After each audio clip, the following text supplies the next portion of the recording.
Baik, di sini saya akan menjelaskan judul program P5 di SMPN 15 Mataram.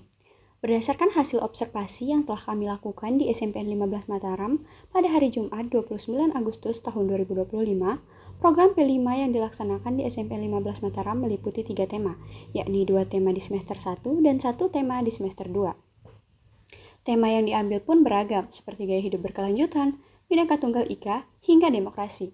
Berikut adalah penjelasan mengenai 3 tema tersebut. Yang pertama, tema gaya hidup berkelanjutan. Tema ini menekankan pada cara hidup yang ramah lingkungan, hemat sumber daya, serta peduli terhadap kelestarian alam. Nah, di SMP 15 Mataram, para siswa diajak untuk membuat eco-brick. Eco-brick adalah botol plastik yang diisi padat dengan sampah plastik bersih dan kering, seperti bungkus makanan, plastik kresek, atau sedotan. Jadi di sekolah ini menekankan tema gaya hidup berkelanjutan yang berfokus pada pengelolaan dan pemanfaatan limbah plastik menjadi produk yang bernilai guna, seperti furniture, kayak sofa, kursi, tikar, demi mengurangi sampah plastik dan menumbuhkan kesadaran lingkungan serta karakter siswa. Selanjutnya, tema Bhinneka Tunggal Ika. Tema Bhinneka Tunggal Ika mengajarkan peserta didik untuk menghargai perbedaan suku, agama, budaya, bahasa, dan adat istiadat yang ada di Indonesia. Walaupun berbeda-beda, kita tetap satu sebagai bangsa Indonesia. Melalui tema ini, siswa dapat belajar bahwa keberagaman itu bukan untuk diperdebatkan, melainkan untuk dirayakan dan dijadikan kekuatan dalam kehidupan bersama. Berikut merupakan kegiatan P5 yang dilakukan di SMP 15 Mataram dengan tema Bhinneka Tunggal Ika. Yang pertama, ada sosialisasi tentang kebudayaan dan agama. Karena adanya perbedaan budaya dan agama di siswa SMP 15 Mataram, itulah sebabnya dilakukan sosialisasi tentang kebudayaan dan agama, agar dapat melatih siswa untuk toleransi, bangga terhadap keberagaman, dan menjaga persatuan Indonesia. Sosialisasi yang dilakukan pun dengan mendatangkan narasumber, misalnya sosialisasi kebudayaan, mendatangkan tokoh adat atau budayawan yang menjelaskan tentang tradisi, tarian, makanan khas, atau adat dari daerah tertentu. Sedangkan sosialisasi tentang agama mendatangkan tokoh agama, misalnya ustaz, pendeta, biksu, atau tokoh agama lainnya. Selanjutnya ada menyanyikan lagu daerah. Setiap kelas memilih satu lagu daerah dari Indonesia untuk dinyanyikan bersama. Bisa dilakukan pada upacara, pentas seni, atau perayaan sekolah. Kegiatan ini bertujuan untuk mengenalkan kekayaan musik daerah Indonesia dan menumbuhkan rasa bangga pada diri siswa. Yang terakhir itu ada fashion show dengan tema baju daerah. Fashion show baju daerah adalah kegiatan peragaan busana adat dari berbagai daerah di Indonesia. Jadi siswa dari perwakilan kelas masing-masing memakai pakaian adat dari berbagai daerah lalu berjalan di depan penonton. Selanjutnya ada tema demokrasi. Demokrasi adalah sistem yang memberi kesempatan kepada setiap orang untuk menyampaikan pendapat, memilih, dan ikut mengambil keputusan bersama. Salah satu contoh nyata demokrasi adalah pemilu atau pemilihan umum. Kegiatan P5, tema demokrasi di SMP 15 Mataram dilakukan melalui pemilu OSIS, hingga debat antara pasangan calon ketua dan wakil ketua OSIS. Semua itu bertujuan agar siswa belajar bahwa demokrasi bukan hanya teori, tetapi bisa dipraktikkan dalam kehidupan sehari-hari di sekolah. Dengan begitu, siswa tidak hanya tahu arti demokrasi, tapi juga mengalami sendiri proses pemilu seperti di dunia nyata. Keterlaksanaan program P5 di sekolah SMPN 15 Mataram sudah terlaksana dengan cukup baik dan variatif. Setiap kelas memiliki tema yang berbeda sesuai dengan minat dan potensi siswanya. Dalam satu semester, sekolah biasanya menjalankan 2 tema P5 dengan durasi sekitar 3 bulan untuk setiap tema. Aspek pelaksanaan P5 di SMPN 15 Mataram meliputi beberapa bentuk utama. Yang pertama, kegiatan gotong royong. Siswa secara rutin dilibatkan dalam kerja bakti, membersihkan kelas, menata taman, serta menjaga lingkungan sekolah.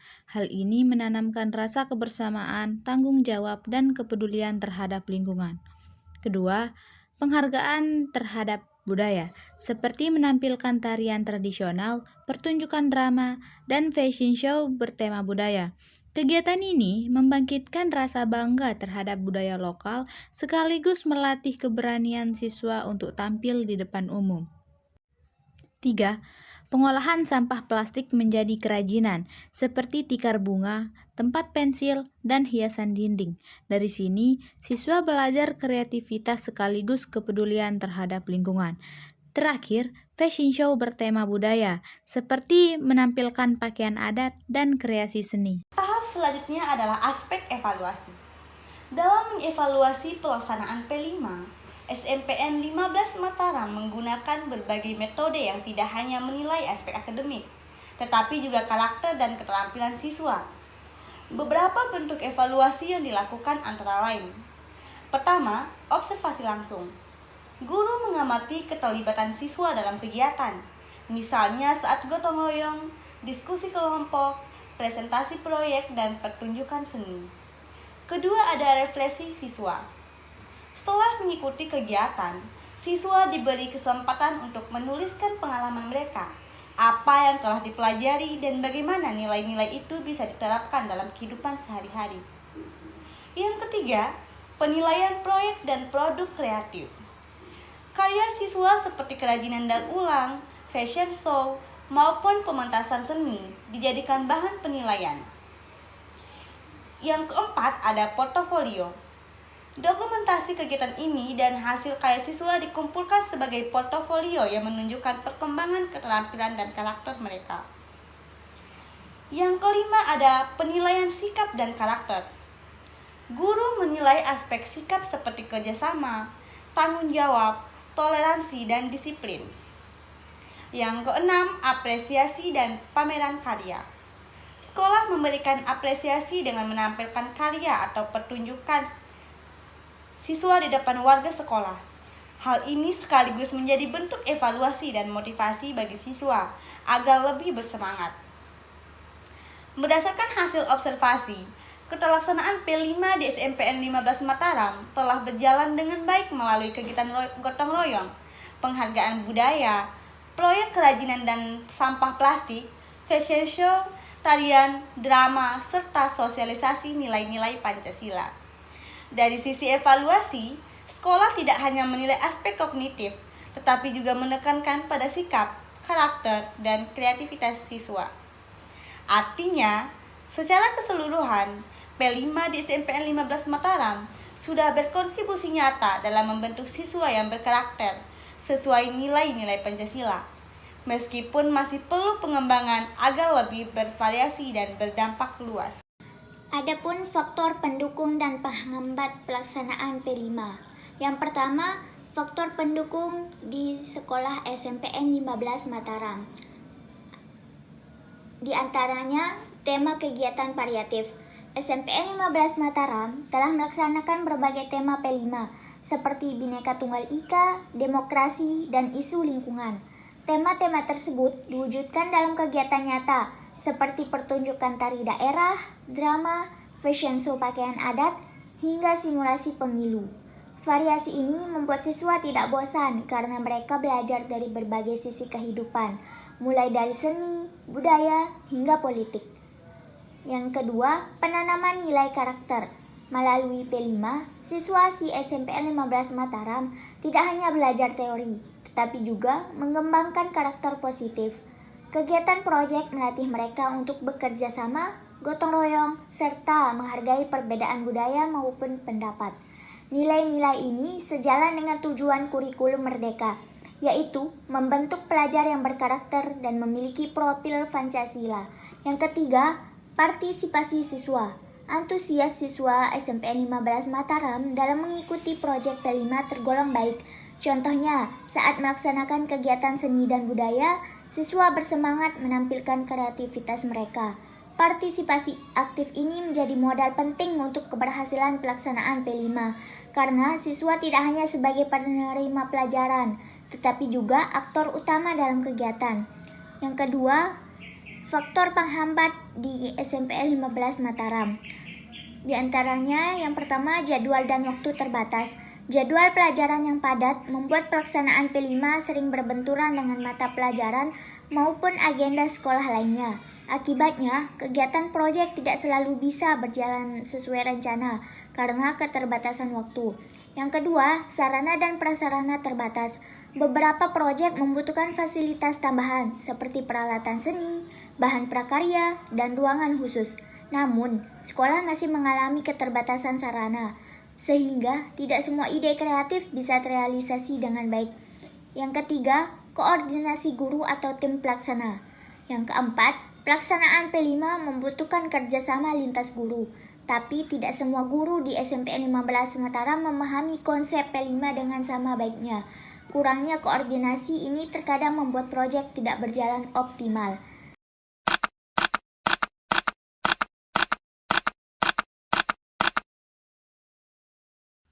Baik, di sini saya akan menjelaskan penerapan deep learning di SMPN 15 Mataram dan MAN 3 Mataram. Pertama yaitu di SMPN 15 Mataram. Berdasarkan hasil wawancara kami, penerapan deep learning di SMPN 15 Mataram sudah mulai dilakukan, tetapi belum merata di semua siswa maupun mata pelajaran. Di sini kita bisa melihat penerapan deep learning SMPN 15 Mataram dari segi efektivitas dan segi praktiknya. Pertama yaitu dari segi efektivitas, penerapan deep learning terbukti membawa manfaat karena mampu menumbuhkan keaktifan dan kreativitas siswa melalui kegiatan diskusi, tanya jawab, serta penugasan berbagai proyek. Siswa diarahkan untuk mengembangkan kemampuan berpikir tingkat tinggi, namun kenyataannya tidak semua siswa mampu menerapkannya.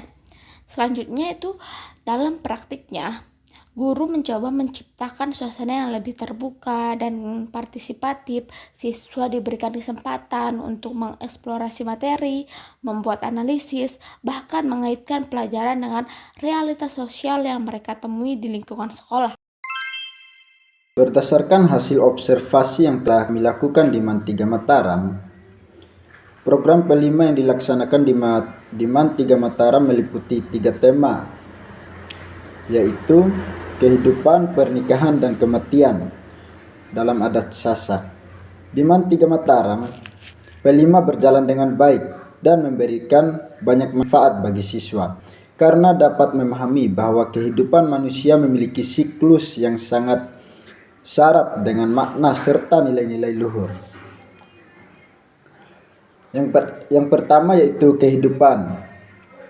Pada prosesi kelahiran, siswa belajar bahwa setiap kehidupan baru disambut dengan rasa syukur, doa, dan kebersamaan keluarga serta masyarakat. Nilai religius dan gotong royong tampak jelas dalam acara selamatan dan akikah yang mengajarkan manusia untuk selalu bersyukur atas anugerah Allah Subhanahu wa taala. Yang kedua yaitu pernikahan. Pada prosesi pernikahan, khususnya tradisi merarik dan akad nikah dalam adat Sasak, siswa menyadari bahwa perkawinan bukan hanya penyatuan dua individu, tapi juga penyatuan dua keluarga dan masyarakat. Dalam prosesi tersebut terkandung nilai musyawarah, kekeluargaan, tanggung jawab, dan kebersamaan yang sejalan dengan sila ketiga Pancasila, yaitu Persatuan Indonesia. Jadi, pada tradisi pernikahan ini, siswa MAN 3 Mataram mempraktikkan langsung bagaimana tradisi merarik di adat Sasak. Kemudian kematian. Pada prosesi kematian, siswa diajak merenungkan bahwa kehidupan manusia bersifat fana dan setiap orang akan kembali kepada Sang Pencipta.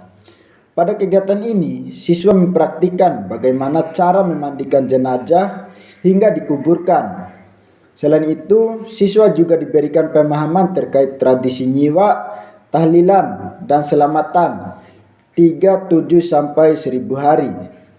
Menunjukkan adanya nilai kemanusiaan, solidaritas, dan empati yang kuat dalam masyarakat Sasak.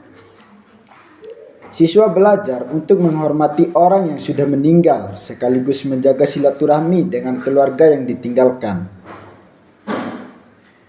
Dengan demikian, kegiatan P5 ini mampu membentuk karakter siswa yang berakhlak mulia, menghargai budaya, dan memiliki kesadaran akan pentingnya menjaga warisan leluhur. Harapannya, melalui pemahaman ini, siswa MAN 3 Mataram tidak hanya menjadi generasi penerus yang cerdas secara akademik, tapi juga berkarakter kuat, budaya, dan siap menghadapi tantangan kehidupan di masa depan. Berdasarkan hasil observasi kelompok kami di MAN 3 Mataram, perencanaan proyek penguatan profil pelajar Pancasila atau P5 di MAN 3 tidak hanya disusun secara administratif, tetapi benar-benar diarahkan pada kegiatan yang berhubungan dengan kehidupan nyata siswa. Tema yang diangkat ada 3. Yang pertama ada pernikahan atau nyongkolan. Guru sampai mengundang tokoh adat dari berbagai daerah seperti tokoh adat Loteng, Lobar, dan Lotim. Yang kedua ada haji. Saat melakukan praktik berhaji, siswa benar-benar melakukan tawaf di asrama haji. Yang ketiga ada kematian, tata cara pemakaman, mulai dari cara memandikan, menyolatkan, dan memakamkan. Pemilihan tema ini memiliki tujuan agar siswa dapat melihat secara langsung proses kehidupan yang ada di sekitar kita. Perencanaan P5 ini juga disusun melalui tahapan kegiatan, meliputi proses melihat, mengamati, kemudian memikirkan dan mengkaji fenomena sosial budaya yang terjadi. Pelaksanaan P5 di MAN 3 Mataram dijalankan secara kolaboratif. Kegiatan tidak hanya melibatkan guru dan siswa, tetapi juga menghadirkan tokoh masyarakat atau tokoh adat sebagai sumber belajar. Siswa diberikan kesempatan untuk terlibat aktif, baik melalui pengamatan langsung maupun partisipasi dalam kegiatan yang disusun. Dengan cara ini, mereka tidak hanya menerima teori, tetapi juga mengalami sendiri proses pembelajaran yang berbasis proyek. Yang kedua, faktor pendukung di sekolah MAN 3 Mataram. Di antaranya, dukungan sekolah. Kepala madrasah, guru, dan staf mendukung penuh pelaksanaan P5 dengan menyediakan waktu, fasilitas, dan arahan. Yang kedua, keterlibatan guru pendamping. Guru berperan sebagai fasilitator, pembimbing, dan motivator agar siswa aktif dalam setiap kegiatan proyek. Yang ketiga, antusiasme siswa.